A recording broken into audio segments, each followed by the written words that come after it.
नमस्कार दोस्तों। आज हम लोग न्यू एनसीईआरटी क्लास 7 विषय है सिविक्स, अध्याय है 4, टॉपिक है लड़के और लड़कियों के रूप में बड़ा होना। आज ये टॉपिक को हम लोग अच्छे से रीडिंग लगाने वाले हैं और इम्पोर्टेंट लाइन को अंडरलाइन करते हुए चलेंगे और लास्ट में इसका प्रश्न को भी हल करते चलेंगे। चलिए, कुछ पहले अध्याय शुरू करने से ऊपर कुछ दिया हुआ है, इसको पढ़ लेते हैं, उसके बाद टॉपिक के नीचे आएंगे।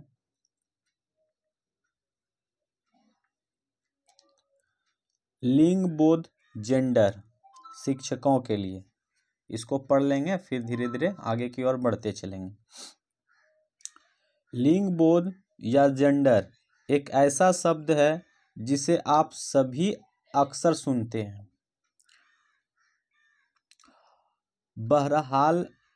बहरहाल यह आसानी से स्पष्ट नहीं होता है। ऐसा लगता है कि इसका हमारे जीवन से खास लेना देना नहीं है और हम प्रशिक्षण कार्यक्रमों में ही इसकी चर्चा सुनते हैं। वास्तव में तो हम सभी अपने जीवन में रोज ही इस सत्य का अनुभव करते हैं। यह निर्धारित करता है कि हम कौन हैं और क्या हो सकते हैं, कि हम कहाँ जा सकते हैं और कहाँ नहीं। जिंदगी के बहुत से विकल्प हमारे लिए अंततः इसके आधार पर ही तय होते हैं। लिंग बोध या जेंडर की हमारी समझ हमारे अपने परिवार और समाज से ही बनती है। यह हमें उस दिशा में सोचने के लिए प्रेरित करता है कि हम औरतों और पुरुषों को जो भूमिका अपने आसपास से निभाते हुए देखते हैं वे स्वाभाविक है और पहले से ही तय है। वास्तव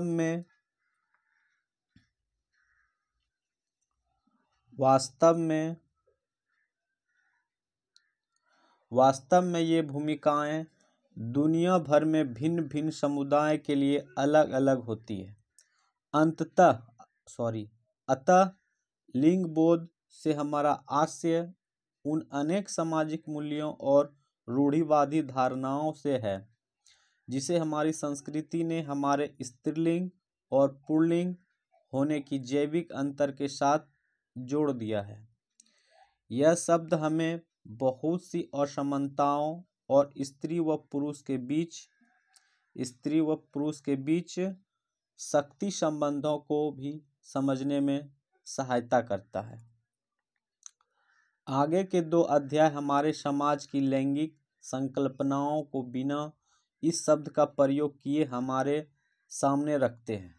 अच्छा होगा कि विद्यार्थियों को इस बात के लिए प्रोत्साहित किया जाए कि विभिन्न शैक्षणिक पद्धतियों जैसे कहानियों की प्रस्तुति, विशेष अध्ययनों पर बातें, कक्षा में गतिविधियां, तथ्यों की व्याख्या और चित्रों की समीक्षा के माध्यम से वह अपने जीवन व अपने आसपास के समाज पर विचार करें और सवाल करें। जेंडर शब्द के आने पर अक्सर एक खास दृष्टि से लोग यह अधूरा अर्थ भी लगा लेते हैं कि यह केवल महिलाओं या लड़कियों से जुड़ा हुआ है। इसलिए इन अध्यायों में इस बात की सावधानी रखी गई है कि केवल लड़कियां ही नहीं बल्कि लड़कों की जेंडर की चर्चा सहभागी हो।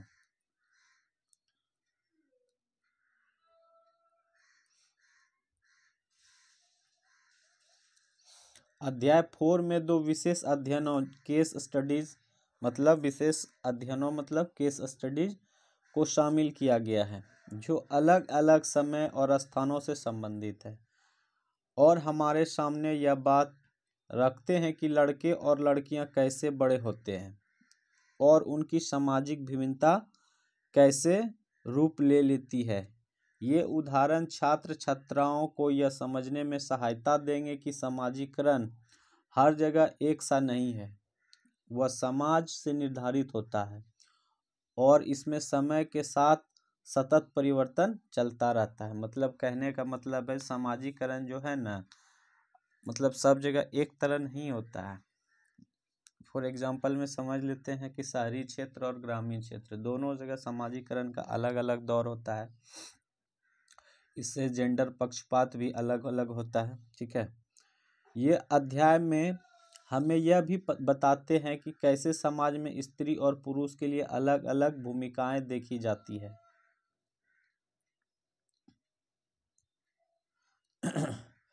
कैसे उनके लिए अलग अलग मूल्य निर्धारित किए जाते हैं और यहीं से भेद और असमानता की शुरुआत होती है। एक चित्रित कथापट, स्टोरी बोर्ड जिसको कहते हैं, चित्रित कथापट को कहते हैं इंग्लिश में स्टोरी बोर्ड, के माध्यम से बच्चे के घर तमाम कामों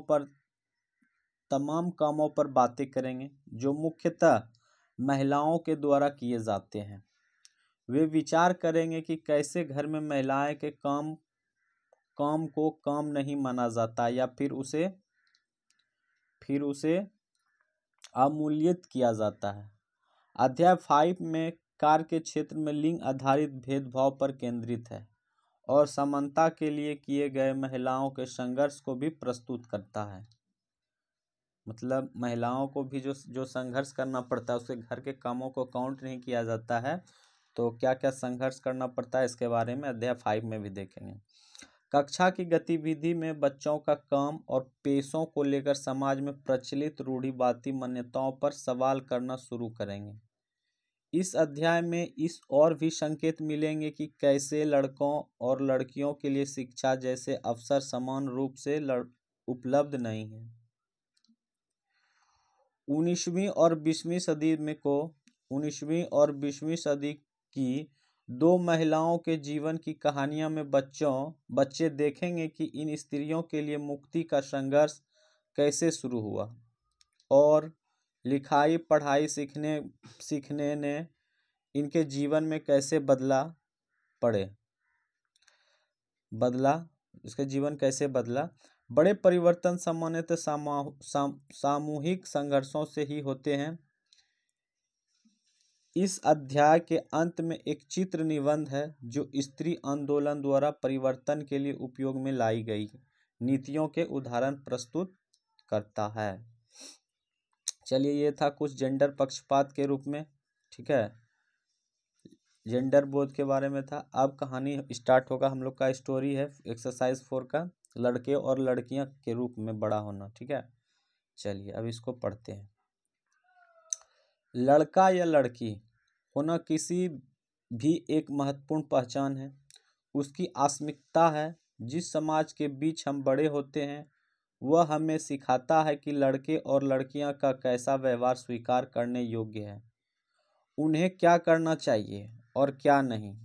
हम प्रायः यही सोचते हुए बड़े होते हैं कि ये बातें सब जगह बिल्कुल एक सी है, परंतु क्या सभी समाजों में लड़के और लड़कियों के प्रति एक जैसा ही नजरिया है? इस पाठ में हम इसी प्रश्न का उत्तर जानने की कोशिश करेंगे। हम यह भी देखेंगे कि लड़के और लड़कियों को दी जाने वाली अलग अलग भूमिकाएं उन्हें भविष्य में स्त्री और पुरुष की भूमिका के लिए कैसे तैयार करती है। इस पाठ में हम देखेंगे कि अधिकांश समाज पुरुष व स्त्रियों को अलग अलग प्रकार से महत्व देते हैं। स्त्रियां जिन भूमिकाओं को निर्वाह करती है उन्हें पुरुषों द्वारा निर्वाह की जाने वाली भूमिकाओं और कार्य से कम महत्व दिया जाता है। इस पाठ में हम यह भी देखेंगे कि स्त्री और पुरुष के बीच काम के क्षेत्र में असमानताएं कैसे उभरती है।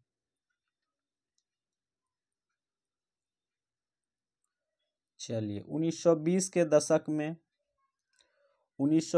दशक में सामोआ द्वीप में बच्चे का बड़ा होना। कौन सा द्वीप? तो सामोआ द्वीप में बच्चों का बड़ा होना। देखते हैं, यही बच्चा है, कैसे बड़ा होता है। ये क्या है? कक्षा 7 का एक सामोआ छात्र समूह छात्र अपने विद्यालय की वर्दी में, ये पैंट और रेड और कैप, ये है वहाँ की विद्यालय की यूनिफॉर्म। चलिए अब यहाँ से शुरू करते हैं। सामोआ द्वीप प्रशांत महासागर के दक्षिण में स्थित छोटे छोटे द्वीपों के समूह का ही एक भाग है। कहाँ का है? तो प्रशांत महासागर का है। सामोअन समाज पर किए गए अनुसंधान की रिपोर्ट के अनुसार 1920 के दशक में बच्चे स्कूल नहीं जाते थे। वे बड़े बच्चों और वयस्कों से बहुत सी बातें सीखते थे, जैसे छोटे बच्चों की देखभाल या घर का काम कैसे करना आदि। द्वीपों पर मछली पकड़ना बड़ा महत्वपूर्ण कार्य था, इसलिए किशोर बच्चे मछली पकड़ने के लिए सुदूर यात्राओं पर जाना सीखते थे। लेकिन ये बातें वे अपने बचपन के अलग अलग समय पर सीखते थे।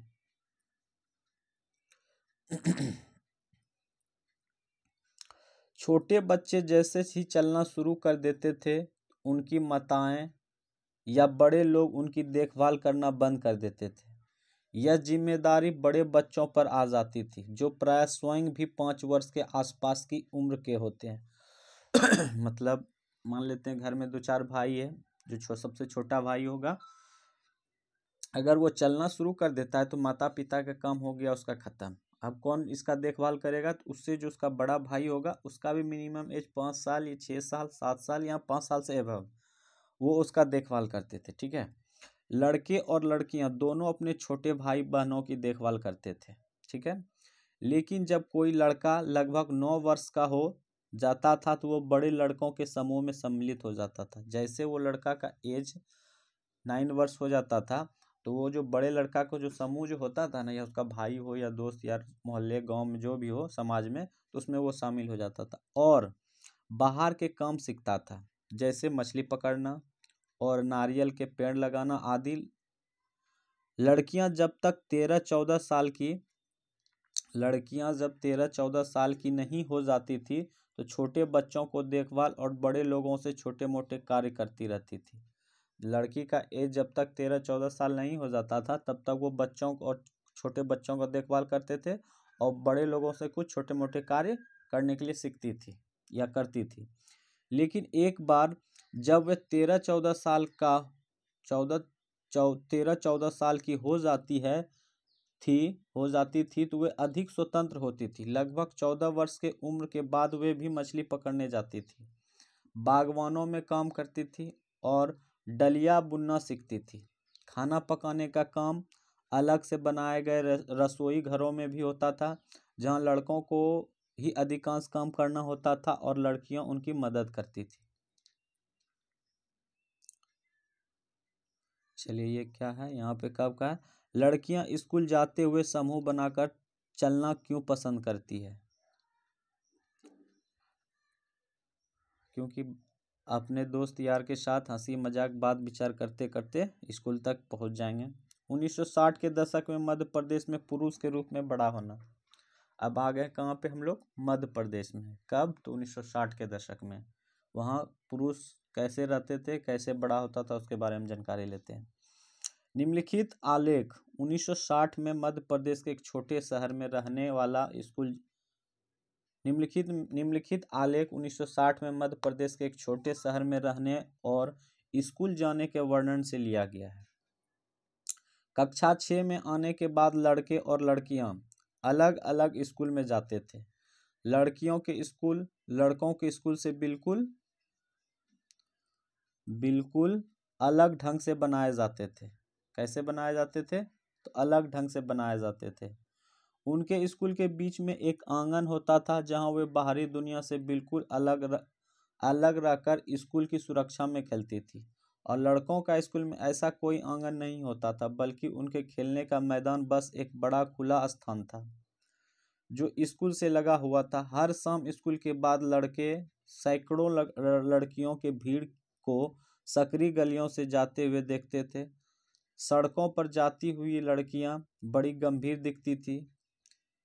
यह बात लड़कों से अलग थी, जो सड़कों को अनेक कामों के लिए उपयोग करते थे।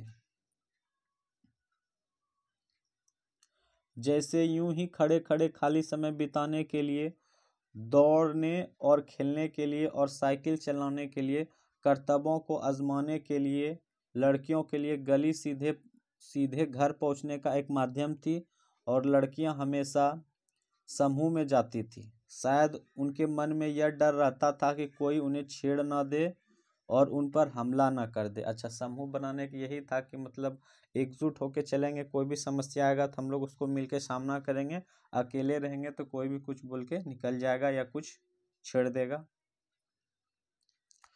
ऊपर के दो उदाहरणों को पढ़ने के बाद हमें लगता है कि बड़े होने के भी कई तरीके हैं।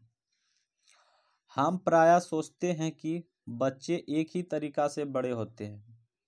ऐसा इसलिए है क्योंकि हम अपने अनुभवों से ही सबसे ज़्यादा परिचित होते हैं। यदि हम अपने परिवार के बुजुर्गों से बात करें तो पाएंगे कि उनका बचपन शायद हमारे बचपन से बहुत भिन्न था।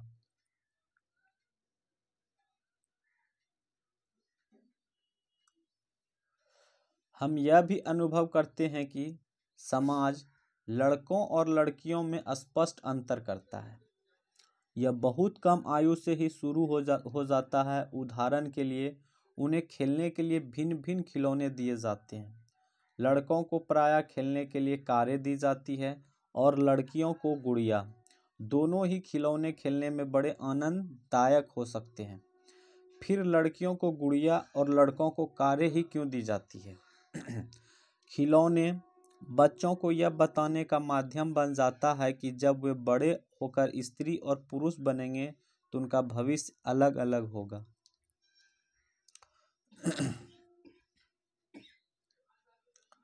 अगर हम विचार करें तो यह अंतर प्रायः प्रतिदिन की छोटी छोटी बातों में बनाकर रखा जाता है। लड़कियों को कैसे कपड़े पहनने चाहिए, लड़के पार्क में कौन से खेल खेलें, लड़कियों को धीमी आवाज़ में बातें करना चाहिए और लड़कों को रोब से। ये सब बच्चों को यह बताने के तरीके हैं कि जब वे बड़े होकर स्त्री और पुरुष बनेंगे तो उनकी विशिष्ट भूमिकाएं होंगी। बाद के जीवन में इसका प्रभाव हमारे अध्ययन के विषयों या व्यवसायों को चुनाव पर भी पड़ता है। चलिए यहाँ देखते हैं क्या क्या है, इसको भी पढ़ते हुए चलेंगे हम लोग। अपने पड़ोस की किसी गली या पार्क का चित्र बनाइए। उसमें छोटे लड़के और लड़कियों द्वारा की जा सकने वाली विभिन्न प्रकार की गतिविधियों को दर्शाइए। यह कार्य अपने अकेले या समूह में भी कर सकते हैं।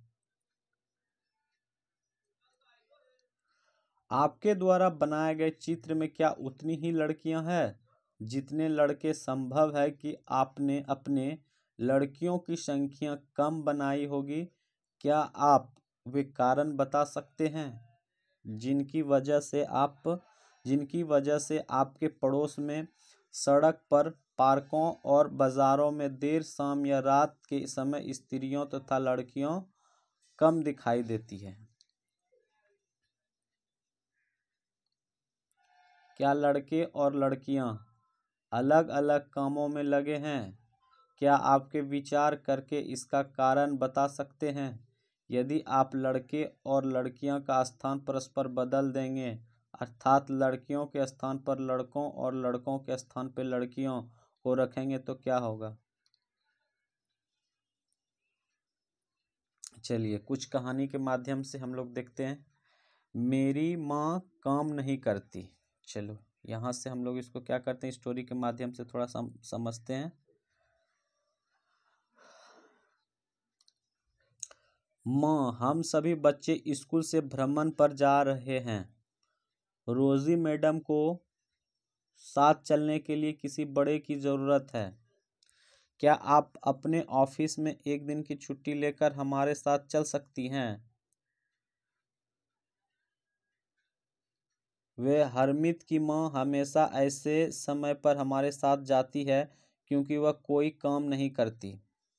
सोनाली, तुम ऐसा कैसे कर सकती हो कि तुम जानती हो कि जसप्रीत आंटी रोज सुबह 5 बजे उठ जाती है और घर भर के सारे काम करती है। हाँ, पर कोई काम तो नहीं है ना, ये तो बस घर का काम है। ओह, क्या तुम वाकई ऐसा ही सोचती हो? चलो ऐसा करते हैं कि जसप्रीत के घर चलते हैं और उससे पूछते हैं कि वह खुद क्या सोचती है। श्री सिंह के घर पर। हरशरण सोनाली सोचती है कि आपकी पत्नी कोई कामकाजी महिला नहीं है। पर आंटी, क्या वाकई में ये ठीक नहीं है? मेरी माँ तो घरेलू महिला है, कोई काम कहाँ करती है। चलो, तो जसप्रीत, यदि ऐसा है तो तुम कुछ आराम क्यों नहीं करती है और एक बार जरा इन्हें ही सब कुछ खुद करने दो। क्या बात है, ठीक, मैं कल हड़ताल पर चली जाती हूँ। वाह, कितना मजा आएगा, कल हम पापा के साथ मिलकर सारा काम संभालेंगे। अगली सुबह 7:30 बजे।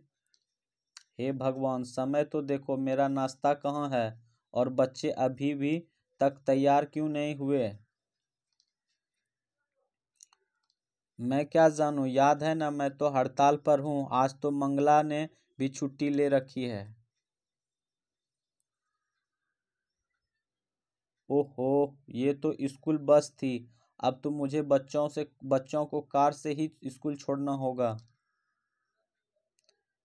जल्दी करो जल्दी, और हरमित को कहो कि वह पंप का स्विच ऑन करे।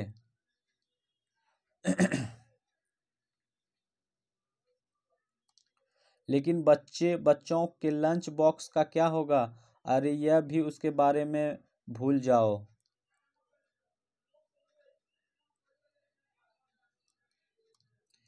मैं तुम्हें कुछ पैसे दे दूंगा, तुम कैंटीन से कुछ खरीद लेना।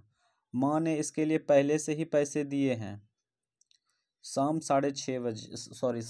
6 बजे। मैं तो बिल्कुल थक चुका हूँ, कुछ चाय वाय हो जाए। आह, मैं तो भूल ही गया कि तुम हड़ताल पर हो। मैं ही खुद कुछ बनाता हूँ।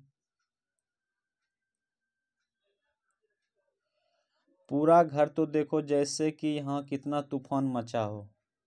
तुम क्या सोचते हो कि सुबह तुमने घर को जैसे हालात में छोड़ा था वैसे ही हालत में दिन भर रहेगा?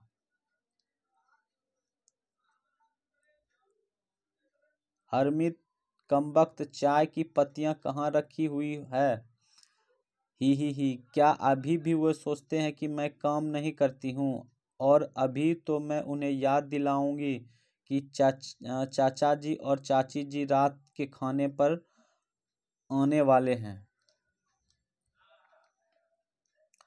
ये स्टोरी से पता चलता है कि घर की जो हाउस वाइफ है उसको भी काम को उसको इम्पोर्टेंट देना होता है, क्योंकि वो भी एक काम ही है और बहुत मेहनती वाला काम होता है।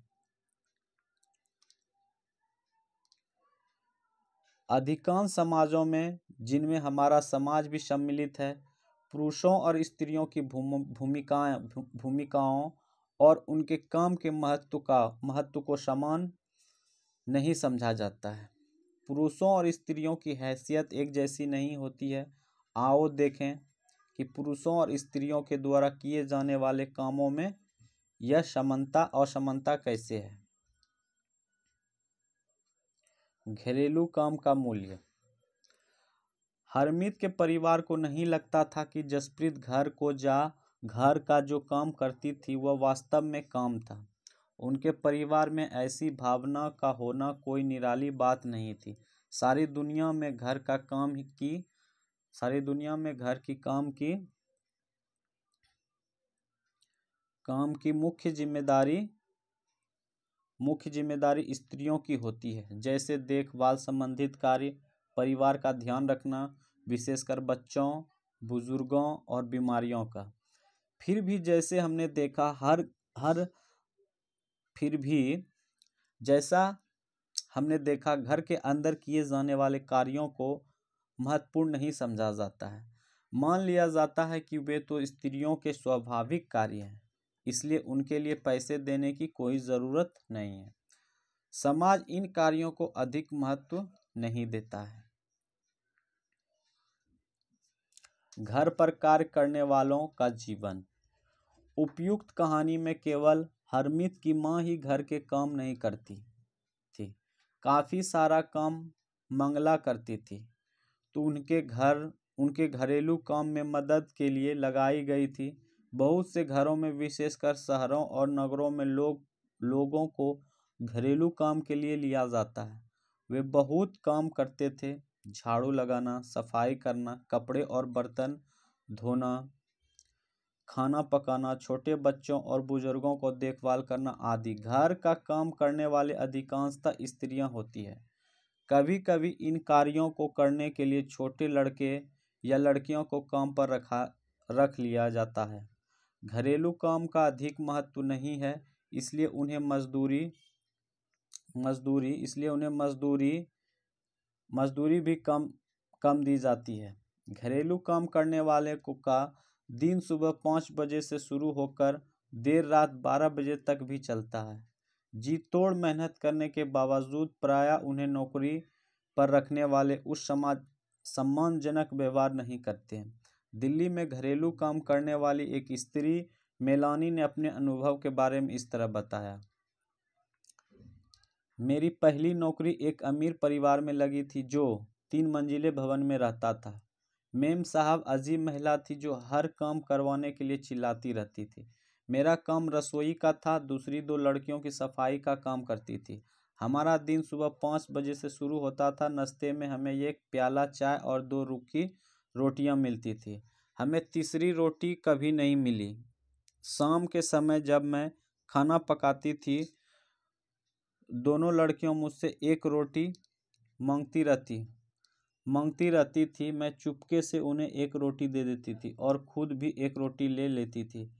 हमें दिन भर काम करने के बाद बड़ी भूख लगती थी। हम घर में चप्पल नहीं पहन सकते थे। ठंड के मौसम में हमारे पैर सूज जाते थे। मैं मैम साहब से डरती थी, परंतु मुझे गुस्सा भी आता था और अपमानित। चलिए इसको यहाँ देखिए, मिलानी अपनी बच्ची के साथ, इसको भी पढ़ते हुए चलते हैं।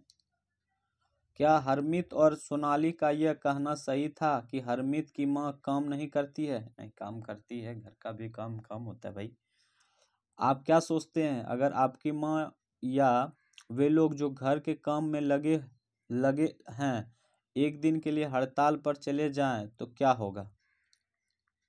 उसी तरह जैसा काम पड़ा है वैसा रहेगा। कोई काम ही नहीं कंप्लीट होगा, नहीं टाइम पे खाना होगा, नहीं टाइम पे बच्चे का स्कूल जा पाएगा, नहीं लंच तैयार होगा, कुछ भी नहीं हो पाएगा। आप ऐसा क्यों सोचते हैं कि सामान्यतः पुरुष या लड़के घर का काम नहीं करते हैं? आपके विचार में क्या उन्हें घर का काम करना चाहिए? हाँ, मदद तो करना ही चाहिए, परंतु मुझे गुस्सा भी आता है और अपमानित भी महसूस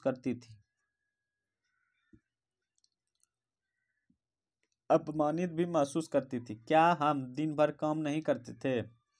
क्या हम कुछ सम्मानजनक व्यवहार के योग्य नहीं थे? वास्तव में जिसे हम घरेलू काम कहते हैं उसके अनेक कार्य सम्मिलित रहते हैं। इनमें से कुछ कामों में बहुत शारीरिक श्रम लगता है और ग्रामीण और शहरी क्षेत्रों में औरतों और लड़कियों को दूर दूर से पानी लाना पड़ता है। ग्रामीण क्षेत्रों में स्त्री और लड़कियों को जलाऊ लकड़ी का भारी कटहर सिर पर ढोने पड़ते हैं। कपड़े धोने, सफाई करने, झाड़ू लगाने, वजन उठाने के कामों में झुकने और उठने और सामान लेकर चलने की जरूरत होती है। बहुत से काम जैसे खाना बनाने आदि में लंबे समय तक गर्म चूल्हे के सामने खड़ा रहना पड़ता है। स्त्रियां जो काम करती है वे भारी और थकाने वाली शारीरिक काम होता है, जबकि हम आमतौर पर सोचते हैं कि पुरुष ही ऐसा काम कर सकते हैं।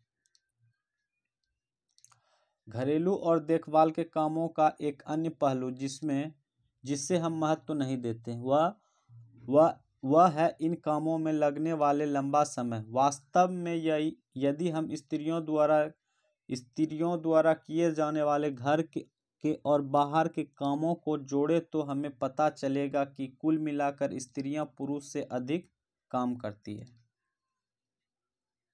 निम्न तालिकाओं में भारत के केंद्रीय सांख्यिकी संगठन द्वारा एक विशेष अध्ययन के कुछ आंकड़े 1998 से 99 देखिए, क्या ये आप रिक्त स्थानों को भर सकते हैं? चलिए, कहने का मतलब है कि ये मान लेते हैं 2 स्टेट का दिया हुआ है, हरियाणा और तमिलनाडु। ये है स्त्रियों के वेतन सहित कार्य के घंटे, स्त्रियों के वेतन सहित कार्य के घंटे और प्रति सप्ताह, ये 23 और 19 है। स्त्रियों के अवेतनीय घरेलू काम के घंटे 30 घंटा 35।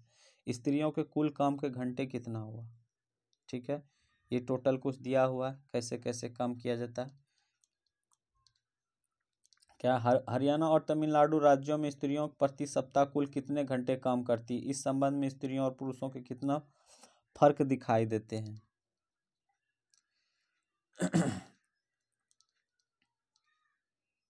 चलिए, महिलाओं, अब यहाँ से देखते हैं महिलाओं का काम और समानता। इसको हम भर सकते हैं, लेकिन ये कोई फायदा नहीं। ये सब हम लोग को सिर्फ क्या करना है, पढ़ाई करना है। इससे रिलेटेड प्रश्न जो एग्जाम में बनता है उसको हम लोग जानने का प्रयास करेंगे। ये सब टाइम पास के लिए है, ठीक है। बाकी बात जो इम्पोर्टेंट होगा हम खुद बताएंगे, ठीक है, उसके लिए टेंशन नहीं लेना है। महिलाओं का काम और समानता। जैसा कि हमने देखा, महिलाओं के घरेलू और देखभाल के कामों को महत्व देना एक व्यक्ति या परिवार का मामला नहीं है। यह स्त्रियों और पुरुषों के बीच असमानता की एक बड़ी सामाजिक व्यवस्था का ही भाग है। इसलिए इसके समाधान हेतु जो कार्य किए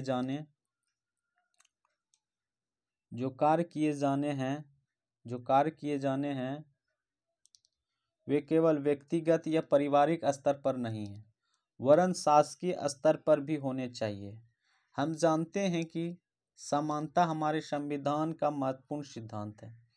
संविधान कहता है कि स्त्री या पुरुष होने के आधार पर भेदभाव नहीं किया जा सकता है, परंतु वास्तविकता में लिंग भेद किया जाता है। सरकार इसके कारणों को समझने के लिए और इस स्थितियों को सकारात्मक निदान ढूंढने के लिए वचनबद्ध है। उदाहरण के लिए, सरकार जानती है कि बच्चों की देखभाल और घर के काम का बोझ महिलाओं और लड़कियों पर पड़ता है। स्वाभाविक रूप से इसका असर लड़कियों के स्कूल जाने पर भी पड़ता है। इससे ही निश्चित होता है कि क्या महिलाएं घर के बाहर काम कर सकेंगी, और यदि करेंगी तो किस प्रकार का काम या कार्यक्षेत्र चुनेगी। पूरे देश के कई गांवों में शासन ने आंगनबाड़ियों और बालवाड़ियों खोली है। शासन ने एक कानून बनाया है जिसके तहत यदि किसी संस्था में महिला कर्मचारी की संख्या 30 से अधिक है तो उसे वैधानिक रूप से बालवाड़ी क्रेच की सुविधा देनी होगी। बालवाड़ी की व्यवस्था होने से बहुत महिलाओं को घर से बाहर जाकर काम करने में सुविधा होगी। इससे बहुत सी लड़कियों का स्कूल जाना भी संभव हो सकता है। चलिए, इसको भी देख लेते हैं। ये क्या है? ये है मध्य प्रदेश के एक गांव में आंगनवाड़ी केंद्र वो होता है जिसमें छोटे छोटे बच्चों को वहाँ पे भोजन से लेकर हर चीज़, टॉफ़ी वगैरह सब चीज़ पढ़ाया जाता है, खिलाया भी जाता है और खाने का भी व्यवस्था रहता है, ठीक है। बहुत सी स्त्रियां, जैसे कहानी में सोनाली की माँ, हरियाणा व तमिलनाडु की महिलाएं, जिनका सर्वेक्षण किया गया, घर के अंदर व बाहर दोनों जगह काम करती है। इसे प्रायः महिलाओं के काम के दोहरे बोझ के रूप में जाना जाता है। सतत विकास लक्ष्य, लैंगिक समानता।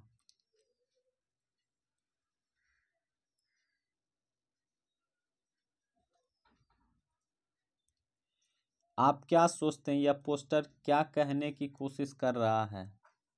एक क्या है? ये पोस्टर कह रहा है कि एक कहीं पे वर्कर है, यहीं पे कहीं पे एक जज वकील है, एक राजा महाराजा है। इसमें टोटल कुछ दिया हुआ है। चलिए इसको देखते हैं क्या है। पहले, मैं हर कहीं मौजूद मेरी अनदेखी और वही संभव कौन सी वह तुम्हारी उपलब्धि जिसमें मेरा नहीं, यह भाग औरत के चाहिए अपना अधिकार। ये था प्रचार था कि महिला को भी चाहिए, औरत को भी अपना अधिकार। यह पोस्टर बंगाल की महिलाओं के एक समूह ने बनाया। क्या इस आधार पर बनाकर आप कोई अच्छा सा नारा तैयार कर सकते हैं? बहुत सी नारा बन सकता है। चलिए, ये हो गया आप कंप्लीट लेसन 4। अब हम क्या करेंगे? अब कुछ शब्द संकलन है। इसमें देखिए शॉर्ट आंसर नहीं है, ये लॉन्ग है। शॉर्ट आएगा जैसे हम करा दिया करेंगे। फिल इन द ब्लैंक्स हो गया, ट्रू फॉल्स हो गया, मैच द फॉलोइंग हो गया, PYQ हो गया, MCQ हो गया, जो भी आएगा हम कराते हुए चलेंगे। लॉन्ग थोड़ा कराने में टाइम लगेगा, इसलिए लॉन्ग बाद में हम सारा एक्सरसाइज का करा दिया करेंगे। अभी हम लोग पहले अच्छे से इसको रीडिंग लगाते हैं और इम्पोर्टेंट लाइन को समझने का कोशिश करेंगे। चलिए शब्द संकलन को थोड़ा देख लेते हैं। शब्द संकलन। आस्मिकता मतलब पहचान। यह एक प्रकार से स्वयं के होने यानी अपने अस्तित्व के प्रति जागरूकता का भाव है। एक व्यक्ति की कई आस्मिकता हो सकती है, मतलब पहचान हो सकती है। उदाहरण के लिए एक ही व्यक्ति को एक लड़की, बहन और संगीतकार की तरह पहचाना जा सकता है। एक ही लड़की को कैसे पहचाना जा सकता है? संगीतकार के रूप में, और लड़की के रूप में, और बहन के रूप में। ठीक है। दोहरा बोझ। शाब्दिक रूप में इसका अर्थ है 2 गुना वजन। दोहरा बोझ का मतलब है 2 गुना वजन, मतलब 1 kg का वजन 2 kg। ठीक है। सामान्यतः इस शब्द का महिलाओं के काम की स्थितियों को समझने के लिए प्रयोग किया गया है। यह इस तथ्य को स्वीकार करता है कि महिलाओं आमतौर पर घर के भीतर और घर के बाहर दोहरा कार्यभार संभालती है। बाहर भी काम संभालती है, घर में भी काम संभालती है। दोहरा भार हुआ ना। देखभाल के अंतर्गत अनेक काम आते हैं, जैसे संभालना, ख्याल रखना, पोषण करना आदि। शरीर कार्यों के अतिरिक्त इससे गहन भावनात्मक पहलू भी सम्मिलित होता है। चलिए अब क्या है? अमूल्यत। जब कोई अपने काम के लिए अपेक्षित मान्यता या स्वीकृति नहीं पाता है, तब वह स्वयं को अमूल्यत महसूस करता है। उदाहरण के लिए देखें, अगर कोई लड़का अपने मित्र के लिए घंटों सोच विचार कर, बहुत खोज कर एक उपहार बनाता है और उसका मित्र उसे देखकर कुछ भी न कहे, तो ऐसे पहला लड़का अमूल्यत महसूस करेगा। मतलब हम किसी के लिए बहुत कुछ किए हैं और उसको वो चीज़ देने के बाद वो कुछ अच्छा फील नहीं किया, नॉर्मल रहा, कुछ रिफ्लेक्शन नहीं आया उसके तरफ से, तो उतना मेहनत करने के कोई फ़ायदा नहीं बनता। तो वो उसको क्या कहते हैं हम लोग? अमूल्यत। उसके लिए कोई मूल्य नहीं रहा। चलिए, ये हो गया टॉपिक ख़त्म। और अब हम लोग नेक्स्ट लेसन है, फिर नेक्स्ट लेसन है 5। कौन सा है? 5। अब हम लोग नेक्स्ट क्लास करेंगे एक्सरसाइज 5 का। 4 कंप्लीट हो गया, लड़के और लड़कियां के रूप में बड़ा होना। आज का क्लास यहीं पे समाप्त करते हैं। और इससे पहले बता देते हैं कि आप क्लास 6 का टोटल क्लास कंप्लीट करा दिया गया है। 7th का ये लास्ट सिविक्स चल रहा है, ये भी कंप्लीट हो जाएगा। फिर हम लोग 8 का स्टार्ट करेंगे। तो आप लोग प्ले लिस्ट में जाके सारा टॉपिक पढ़ सकते हैं, जो कोई भी लेसन चाहिए। टोटल न्यू NCERT का सारा है। चलिए आज का क्लास यहीं पे समाप्त करते हैं। धन्यवाद।